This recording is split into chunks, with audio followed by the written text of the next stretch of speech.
Bitcoin was born in 2009, presented as an alternative to the traditional financial system. The idea sounded revolutionary: a decentralized currency, free from banks, impossible to control by governments, and based on innovative blockchain technology.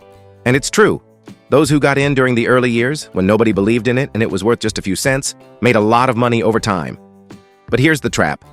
Most people didn't hear about Bitcoin in 2009, or 2012, or even 2015. They heard about it once it had already skyrocketed in price and was all over the news.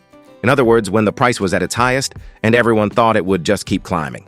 Those who buy at that stage almost always end up losing, because sooner or later, a massive crash comes. And we need to understand something very simple. Bitcoin is not a company. It doesn't sell a product, it doesn't generate revenue, it doesn't pay dividends, it doesn't create real value in the economy. Its price depends only on whether someone else is willing to pay more than you did. That's not investment, that's speculation. To understand how risky it really is, let's look at a real example. In November 2021, Bitcoin reached its all-time high, about $68,000. Everyone was talking about it, and it seemed like it would hit $100,000 in no time. Many people jumped in, full of hope. But just a year later, in 2022, the price dropped to less than $20,000. That means someone who invested at the peak lost more than two-thirds of their money in just a few months. Imagine putting in your savings, the money you worked hard for, convinced it would grow, and suddenly it vanishes. That's the nature of Bitcoin, a financial roller coaster that can go up 30% in a day and crash 40% the next. For small investors, this isn't just about losing money, it's also a huge emotional burden. Beyond volatility, Bitcoin comes with other serious problems. Hacks and thefts have cost thousands of people their coins on platforms that were hacked or simply disappeared. If you leave your Bitcoins on an exchange and that exchange shuts down, your money is gone forever. There's also a lack of regulation. If you have an issue with your bank, you can file a claim. With Bitcoin, there's nobody to turn to. Once it's gone, it's gone. Market manipulation is another risk.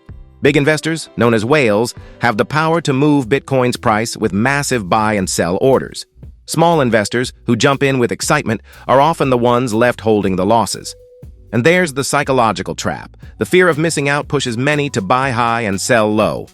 This cycle destroys both financial stability and emotional well-being.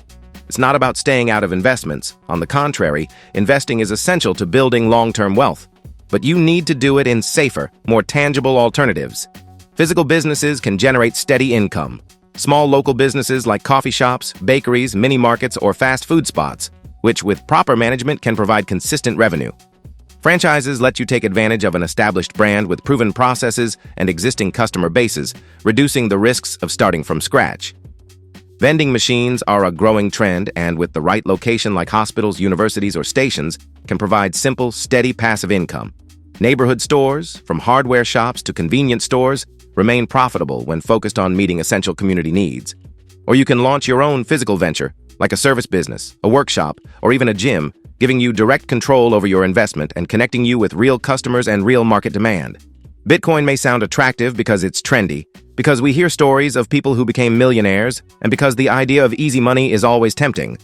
But the truth is, for most people, Bitcoin represents more of a risk than an opportunity. Money shouldn't be about chasing passing fads or gambling on hype. It should be about building stable and lasting wealth. And one of the best ways to do that is by creating businesses that generate real income. Very soon, we'll be releasing videos that break down businesses you can start instead of investing in Bitcoin, with clear ideas, practical examples, and strategies to get going. Don't miss out. Subscribe now.